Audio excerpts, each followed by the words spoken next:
What up, my family? It is Tera Chantelle. Thank you so much for clicking on this video.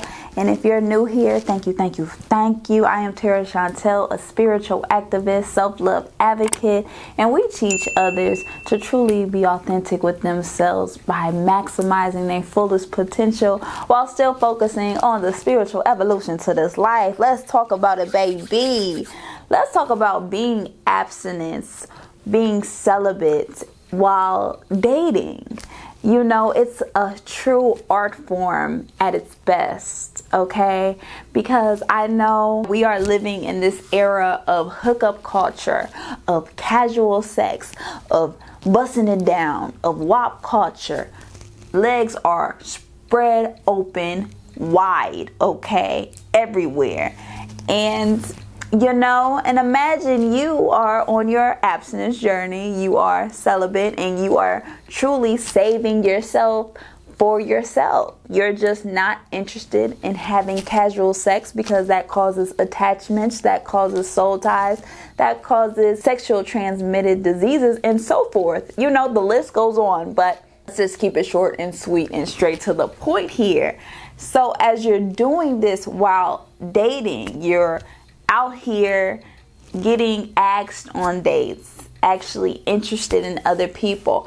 I want to just give you a few pointers at this because sometimes we might just fumble the bag real quick when we are dating and we are interested in someone and we are also abstinent, because we tend to add extreme pressure on the situation, and we have to let dating flow. We have to truly have fun while dating and not put a label, not put an expectation on it, and just truly be friends with one another first and foremost. That's where we have to start at. Can you genuinely be friends with this person that you are dating? So that means you can laugh together. You can truly be your authentic self. It's not forced. It's not a lot of pressure. It's truly easy when you're with this person. That's a great sign. So now that you are getting to know one another, I know your first instinct is thinking that you need to tell them that you're not having sex, that you are waiting till marriage, or you are celibate, or you are abstinent. Why would you need to tell people that? That is none of their business what you are doing with your body. So I would not advise anyone to just spill all the beans, okay? That is your business. So we have to not disclose information when somebody does not ask for it. So if you telling somebody right off the cut, you know, right off the instinct, like, yeah, I'm celibate, I'm waiting till marriage, so marry me and then you can hit this. They gonna be looking like, so that's all you doing that for. You doing it for other people. You should never be celibate or abstinence for somebody else. This is your own journey for yourself. You're doing this for you to actually build an intimate connection with God. That's what you're doing it for, not to get a ring on your finger. That is backwards thinking. That is truly going to have you being manipulated by people. We have to watch out for the manipulation techniques that people will play on you when you are abstinent and when you are celibate, when you are telling people that you're not having sex right now. Trust me, my platform really speaks on this, so people know what it is, but I don't have to instantly tell them and blurt it out about, oh, just because we're on a coffee date don't mean I have to be like, you know, you ain't getting none of this. No, it's truly about letting things flow of what it is. If the topic of sex comes up, I say my piece on how powerful sex is, how truly you shouldn't be having sex with just anybody, what my thought process about sex, so then they can instantly pick it up how I'm dropping right there. I was like, oh, she ain't one of them. And I'm not. I'm not one of them.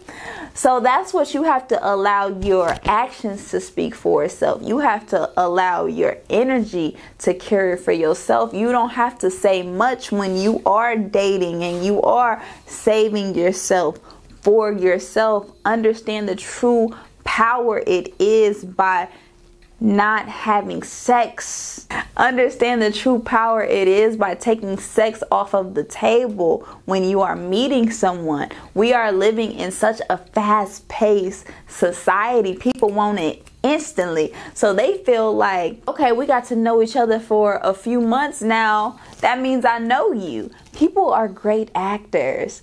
People are acting and have a mask on because they know they are being interviewed at this first stage in life. So you have to give people time to experience you and you experience them, and not add any pressure, not force anything, but also be aware of the manipulation techniques that those will play on you when you are not giving up the booty. They might try to gaslight you. They might try to rush you into moving too fast, but you should never fall in love. You hear that? Fall. Like, oh snap, I just bumped my head, and then you're losing your mind. You should walk intentionally towards love by leading with love and anchoring love as the presence of God. But you should never aimlessly, unconsciously in love. This is so powerful about being consciously in a relationship, consciously dating, moving with intention, and being mindful of every move that you are making here, so you don't get so caught up into the lust factor. Don't get so caught up into the idea of something or the fantasy and having these expectations of what it should be, and just let it be. Okay, but going back off of the different techniques, people might try to play on you.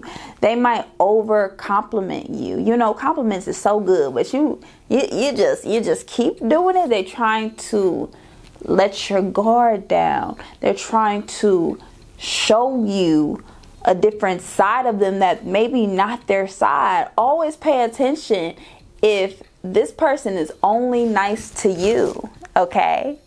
And they're mean to everybody else, because that's soon going to be a ripple effect to you. You have to be aware of people who's trying to pull you away from your friends and your family as well, because you still need a life outside of dating, outside of this dynamic of a relationship. So if they're trying to pull you away from your friends, that's a sign in itself. They are going to then more and more try to control you, try to have possession over you, and try to have ownership over you. So now you're going to end up being a slave. But when we move into freedom, when we are dating, we are moving into freedom, into relationships. This is such a paradigm shift, because we're so used to putting a relationship in a box, and it's a certain unconscious dynamic that is unspoken, that is saying like, you have to do what I say, and if you don't do what I say, then I'm not gonna love you anymore or like you, because you have to do everything I say, or I'm gonna try to change you. When reality, that is not love. That is truly a selfish stance to live by. When you're trying to control other people and want them to do things for you, that's manipulation. Okay, that's manipulation. But then when we enter into first accepting ourselves, that's going to lead on to accepting other people, because we no longer need validation from other people. We are no longer seeking outside for fulfillment. We are already fulfilled within. Now we have love to give, but we should never force love, and we should also never start dating unless we have things to give. That means your energy. That means your space. That means your love. You should cultivate the love within yourself, and now you have done that. Now you have love to give. Now you want to express that with other people that is around you, that gets into your universe, that gets into your atmosphere. But if you feel like you are empty and you are just trying to seek someone because you're lonely, and that's what the way we should be doing things, then that dynamic is going to be so forceful, so painful, and it's honestly going to end up giving you a heartbreak. And heartbreaks is truly so painful.